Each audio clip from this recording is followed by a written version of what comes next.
तो चलिए शुरू करते हैं। पॉलिटी का बहुत ही महत्वपूर्ण टॉपिक, पॉलिटी का हम बोलते हैं सेलिएंट फीचर ऑफ इंडियन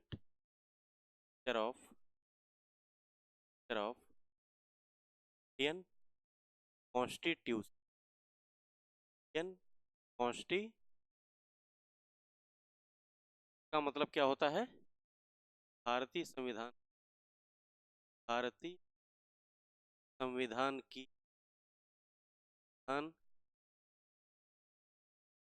मुख्य मुख्य ताएं। इसमें क्या क्या शामिल हो सकता है? ठीक है, यानी कि भारत का जो संविधान है वो किन किन विशेषताओं को शामिल करता है। ठीक है, तो चलिए एक एक करके सीरियल वाइज हम देखते चलते हैं। ठीक है, तो जैसे पहली विशेषता की हम बात करें तो हमारा जो संविधान है वह लेंदीएस्ट रिटेन कॉन्स्टिट्यूशन है। लेंदीएस्ट रिटेन कॉन्स्टिट्यूशन का मतलब क्या हुआ? पहली बात तो हमारा जो संविधान है वो क्या है? लिखित है, रिटन है। ठीक, यदि हम बात करें ब्रिटेन की तो ब्रिटेन का जो कॉन्स्टिट्यूशन है, ब्रिटेन का वो क्या है? रिटन नहीं है। ब्रिटेन का कॉन्स्टिट्यूशन रिटन नहीं है, वह लिखा नहीं गया है। वहीं यदि यूएसए की बात करें, यूएसए में क्या है? रिटन। हमारा जो संविधान है वह यूएसए को फॉलो करता है। इसका मतलब क्या है? हमारा संविधान में क्या है? लिखा गया है। और कैसा है ये? सबसे विशाल है, विश्व का सबसे बड़ा लिखित संविधान भारत का ही है। ठीक है, तो यह एक विशेषता इसकी हो गई। ठीक है, दूसरी विशेषता की बात करें हम, दूसरी विशेषता क्या हो सकती है? दूसरी विशेषता है यह बहुत सारे सोर्सेस से लिया गया है। बहुत सारे सोर्सेस से लिया गया है, देखिए drawn from drawn from from various sources. ठीक है, अनेक स्रोतों से हमारा संविधान निर्मित किया गया है। उदाहरण के तौर पे हम बात करें जैसे government of India act, government of India act, act 1935। इससे बहुत सारे प्रावधान हमारे संविधान में शामिल किए गए हैं। इसके अलावा क्या हो सकता है? यूएसए, यूएसए से क्या लिया गया है? Fundamental right, fundamental rights. ठीक है, फिर हम बात करें आयरलैंड से क्या लिया गया है? आयरलैंड से लिया गया है SP, directive principle of state policy. फिर यदि हम बात करें कि ब्रिटेन से क्या लिया गया है, ब्रिटेन से लिया गया है parliamentary form of government, parliament form of.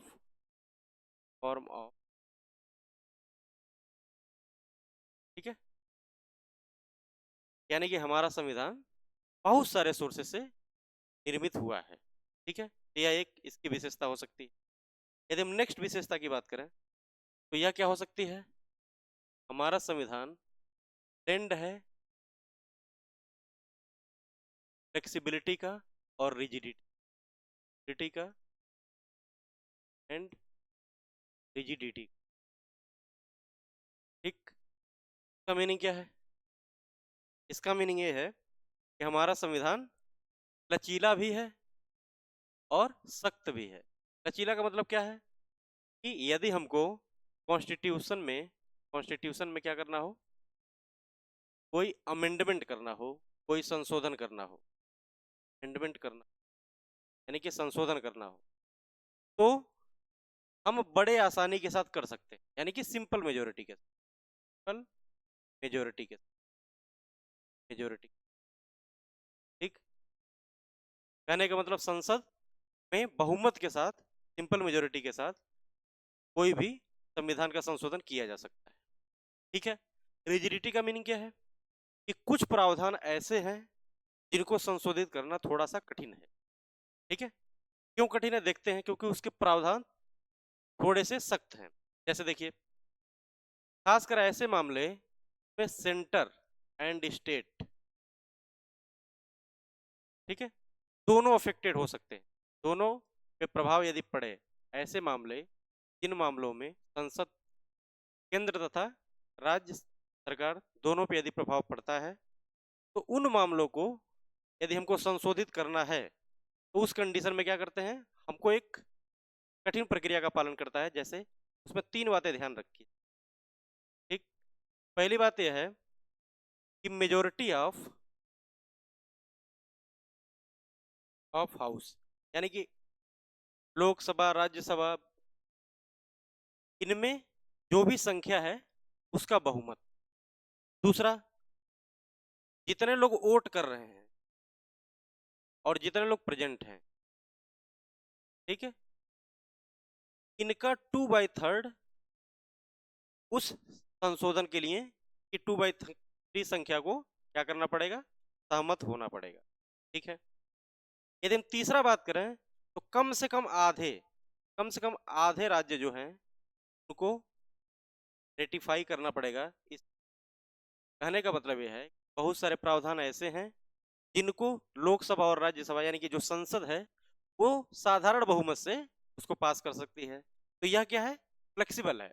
और रिजिडिटी का मामला तब बनता है, खासकर उन मामलों में जिन मामलों में राज्य तथा केंद्र दोनों प्रभावित हो सकते हैं। तो इन मामलों के लिए हमको एक कठिन प्रक्रिया का पालन करना पड़ता है।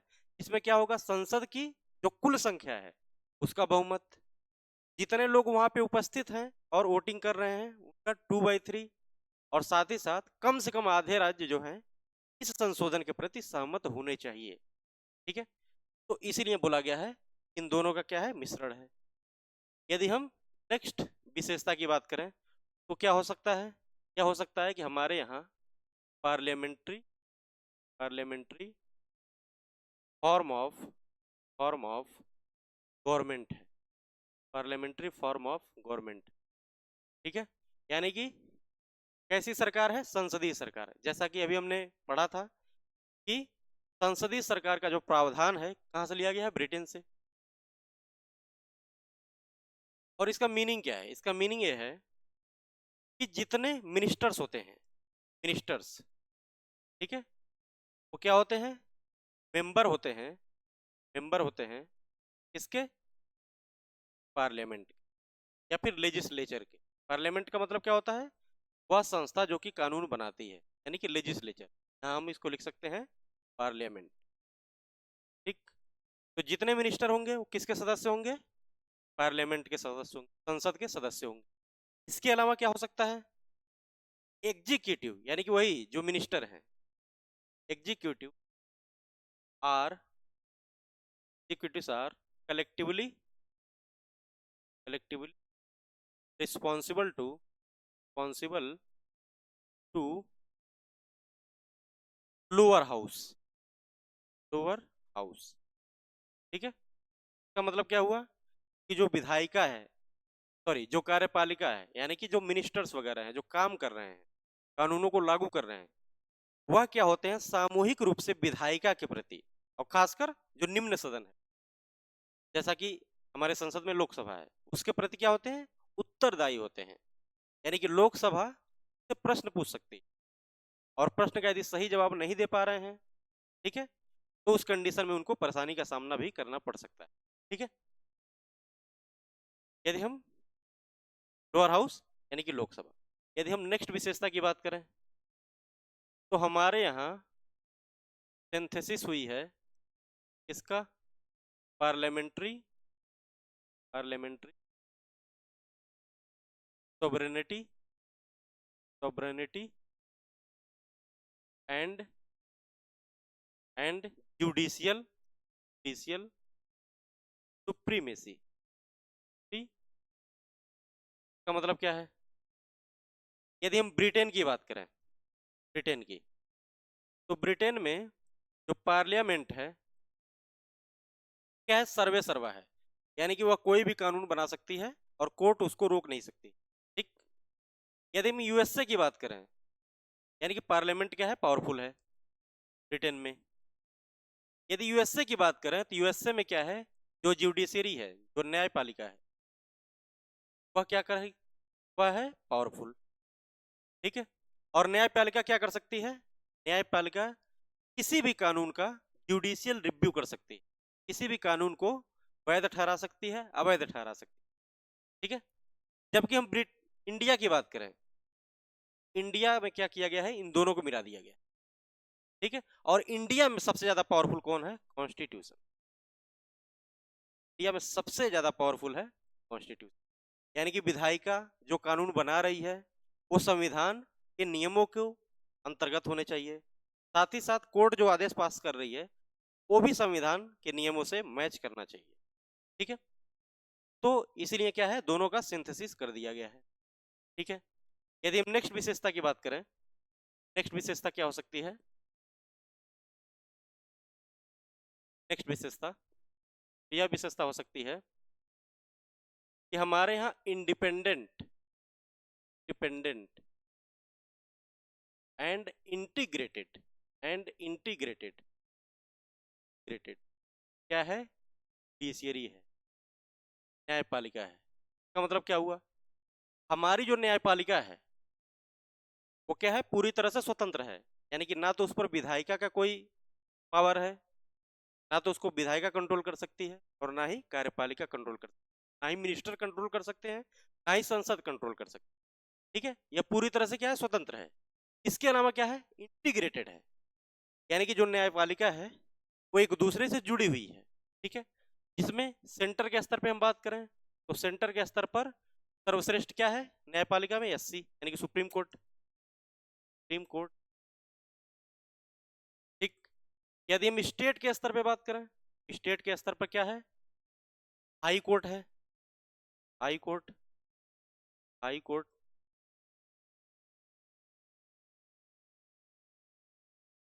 हाई कोर्ट, ठीक है।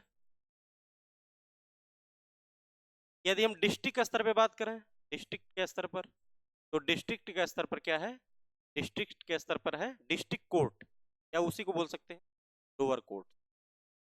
ठीक, तो यह एक इंटीग्रेशन में चल रही है, तो इसी वजह से कहा गया है कि न्यायपालिका क्या है, इंटीग्रेटेड है, एकत्रित है, और उस पर किसी का कंट्रोल नहीं है, इसलिए वह क्या है, इंडिपेंडेंट है। ठीक है, यदि हम नेक्स्ट विशेषता की बात करें, नेक्स्ट विशेषता क्या हो सकती है, तो हमारे संविधान ने हमको फंडामेंटल राइट दिया हुआ है, फंडामेंटल राइट्स। ठीक, मूल अधिकार, जिसका कि जिक्र किया गया है पार्ट 3 में, और इससे डेडिकेटेड जो आर्टिकल्स हैं वो कहाँ से कहाँ तक है, 12 से 35 तक। ठीक है, यानी कि कुछ अधिकार संविधान ने हमको प्रदान किए गए हैं जिनको कोई छीन नहीं सकता है ना, जिनको कार्यपालिका छीन नहीं सकती, विधायिका छीन नहीं सकती, उन्हीं को बोलते हैं फंडामेंटल राइट्स। और यदि छीनने का प्रयास ये करते हैं, ये संस्थाएं यदि इन अधिकारों को छीनने का प्रयास करें, तो हम हाई कोर्ट जा सकते हैं और सुप्रीम कोर्ट जा सकते हैं इस बात को लेकर के कि हमारे मूल अधिकारों का क्या हुआ है, उल्लंघन हुआ। ठीक है, तो यह भी एक विशेषता हो गई। एक विशेषता ये दी गई है कि सेंटर को या फिर स्टेट को, यानी कि जो सरकारें हैं, उनको कुछ गाइडलाइंस दी गई हैं कि इनके आधार पे ही आप कानून बनाइए। ठीक है, उनको बोलते हैं डायरेक्टिव, या शॉर्ट फॉर्म में बोले पहले तो इनका शॉर्ट फॉर्म होता है डीपीएसपी, फुल फॉर्म होगा इसका directive, directive principle of state policy, state policy. ठीक है, इसका मतलब क्या हुआ, इसका मतलब ये हुआ कि राज्य को या सरकारों को ये आदेश दिया गया है, संविधान ने बोला है कि कुछ गाइडलाइंस का पालन करके या कोशिश करें इनमें जो जो प्रावधान किए गए हैं उन प्रावधानों को नागरिकों को दे पाए। ठीक है, इसका जिक्र किया गया है पार्ट 4 में, पार्ट 4 में, और इससे डेडिकेटेड आर्टिकल कौन सी होगी, 36 तक। ठीक, लेकिन इसमें ध्यान देना है कि नॉट जुडिशियबल, नॉट जुडिशिएबल है। कहने का मतलब यह है कि सरकार यदि इसको देने से मना कर दे तो हम कोर्ट नहीं जा सकते, ना हाई कोर्ट ना सुप्रीम कोर्ट। जबकि फंडामेंटल राइट्स में क्या है कि यदि हमारे अधिकारों का उल्लंघन होता है तो हम सुप्रीम कोर्ट भी जा सकते हैं, हाई कोर्ट भी जा सकते हैं। ठीक है, यदि इसी को हम आगे बढ़ाएं तो नेक्स्ट विशेषता क्या हो सकती है? नेक्स्ट विशेषता हो सकती है कि संविधान ने हमको फंडामेंटल ड्यूटी भी दिया है। कि ऐसा नहीं है कि हमको सिर्फ अधिकार मिले हैं, सरकार या संविधान हमसे कुछ अपेक्षाएं भी रखती हैं। ठीक है, जैसे कि हमको अपने राष्ट्रगान का, राष्ट्रध्वज का, संविधान का क्या करना चाहिए? सम्मान करना चाहिए। क्या है? Fundamental duty.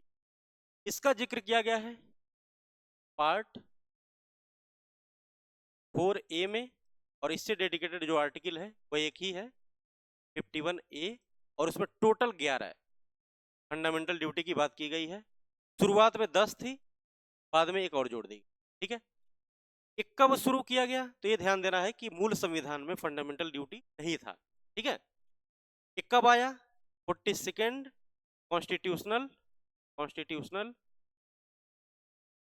Amendment act, amendment act. ठीक है, जो कि हुआ था 1976। उस समय ये फंडामेंटल ड्यूटी आया था। ठीक है, और क्या विशेषताएं हम देखते हैं अपने संविधान में? ठीक है, और विशेषता में देखते हैं कि हमारे यहाँ 3 टायर गवर्नमेंट है, 3 टायर गवर्नमेंट। ठीक, यानी कि जो सरकार है वह त्रिस्तरीय है, 3 स्तर पे इसको देखा जा सकता है। ठीक है, जैसे सेंटर के स्तर पर, स्टेट के स्तर पर, और साथ ही साथ लोकल स्तर पर भी हमको लोकल गवर्नमेंट देखे जा सकते। ठीक, लोकल गवर्नमेंट की बात मूल संविधान में नहीं की गई थी, मतलब उसको जोड़ा नहीं गया था। ठीक है, मतलब उससे डेडिकेटेड कोई कानून नहीं बने थे। ठीक है, तो इससे डेडिकेटेड कानून बनाए गए के लिए संविधान में संशोधन किया गया 73rd कॉन्स्टिट्यूशनल अमेंडमेंट एक्ट 1992 और 74th कॉन्स्टिट्यूशनल अमेंडमेंट एक्ट 1992। ठीक है, इसमें म्यूनिसिपैलिटी की बात की गई, पॉलिटी की, और इसमें किसकी बात की गई? इसमें बात की गई पंचायत की। ठीक, यानी कि दोनों स्तर पर स्थानीय सरकार देने की बात की गई। शहरों के स्तर पर नगर पालिकाओं का प्रावधान किया गया, जबकि गांव के स्तर पर पंचायत का प्रावधान किया गया। तो ये ध्यान देना है कि किस कॉन्स्टिट्यूशनल अमेंडमेंट एक्ट के तहत ये किया गया है। तो ये भी एक भारतीय संविधान की विशेषता है। यहाँ पे क्या है? त्रिस्तरीय सरकार है। ठीक, और विशेषता क्या हो सकती है? और विशेषता ये हो सकती है कि हमारा जो देश है वह सेकुलर है, सेकुलर स्टेट है, धर्मनिरपेक्ष राज्य है। इसका मतलब क्या हुआ कि भारत का कोई भी ऑफिशियल रिलीजन नहीं है, ऑफिशियल रिलीजन भारत का कोई भी नहीं है। ठीक है, लेकिन भारत ऐसा नहीं है कि धर्मों से अलगाव की बात करता है। यदि हम बात करें सेकुलर का मीनिंग, तो सेकुलर का 2 मीनिंग लिया जाता है जनरली, एक निगेटिव सेंस में, एक निगेटिव सेंस में, एक पॉजिटिव सेंस में। ठीक है, पॉजिटिव सेंस। तो निगेटिव सेंस का मतलब क्या होता है कि जो धर्म है और सरकार है दोनों अलग अलग चीजें, दोनों का एक दूसरे से कोई मतलब नहीं होता है। जैसा कि वेस्टर्न कॉन्सेप्ट है ये, जैसा कि पश्चिमी देशों में देखा जा सकता है। लेकिन भारत में पॉजिटिव अवधारणा की बात की जाती है, यानी कि धर्म का सरकार से अलगाव नहीं है। ठीक है, बल्कि सरकार का कोई धर्म नहीं है, देश का कोई ऑफिशियल धर्म नहीं है, लेकिन भारत सर्वधर्म समभाव की बात करता है, सर्वधर्म समभाव की, यानी कि सभी धर्मों पर समान भावना रखनी है और सभी धर्मों को सम्मान देना है। ठीक है, नेक्स्ट विशेषता की बात करें तो क्या हो सकती है? भारत में सिंगल सिटीजनशिप, सिंगल सिटीजनशिप का मतलब क्या हुआ कि भारत में एकल नागरिकता है, यानी कि कोई व्यक्ति, जैसे मान लेते हैं कि कोई व्यक्ति यूपी का है या बिहार का हो सकता है या झारखंड का हो सकता है या छत्तीसगढ़ का हो सकता है, कहीं का भी हो, लेकिन वह मूल निवासी कहाँ का माना जाएगा? इंडिया का। उसके पास सिर्फ और सिर्फ इंडियन सिटीजनशिप हो, इंडियन सिटीजनशिप। ठीक है, यानी कि उसे सिर्फ इंडियन ही बोला जाएगा, चाहे वो किसी भी राज्य का, चाहे देश के किसी भी कोने का हो। ठीक है, वहीं यदि हम अमेरिका की बात करें, यूएसए की बात करें, तो यूएसए में सिंगल सिटीजनशिप नहीं होती है। यूएसए में कोई भी नागरिक यूएसए में जो नागरिक है उसको 2 सिटीजनशिप यानी कि 2 नागरिकता दी जाती है। ठीक है, एक हो गया देश का, एक कंट्री का हो गया, और एक मिलता है जिस राज्य का वह निवासी है उस राज्य का। ठीक है, तो यह भी एक भारतीय संविधान की क्या हो गई, विशेषता हो गई। ठीक है, एक विशेषता और हम देखें तो भारत में कोऑपरेटिव सोसाइटी बनाने की बात की गई, बना सकते कि कोऑपरेटिव सोसाइटी हम बना सकते, यह भी एक विशेषता हो गई। नेक्स्ट विशेषता की बात करें तो हमारे संविधान में इमरजेंसी का प्रोविजन किया गया, इमरजेंसी का प्रोविजन किया गया है। ठीक है, यानी कि कुछ स्थितियां ऐसी हो सकती हैं जब आपात की स्थिति लगाई जा सकती। ठीक है, तो 3 टाइप की इमरजेंसी की बात हमारे संविधान में की गई है, जैसे एक है नेशनल इमरजेंसी, नेशनल इमरजेंसी। ठीक, दूसरा हो सकता है स्टेट इमरजेंसी, या इसी को बोलते हैं presidents rule, presidents rule, presidents rule. फिर बात कर सकते हैं हम फाइनेंशियल इमरजेंसी, फाइनेंशियल। क्लियर है, तो नेशनल इमरजेंसी से डेडिकेटेड जो आर्टिकल है वो कौन सा है, 352। स्टेट इमरजेंसी से आर्टिकल 2 है, 356 एंड 365। और फाइनेंशियल इमरजेंसी की बात की गई है आर्टिकल 360। तो यह भी भारतीय संविधान की विशेषता के अंतर्गत शामिल होता है। ठीक है, धन्यवाद।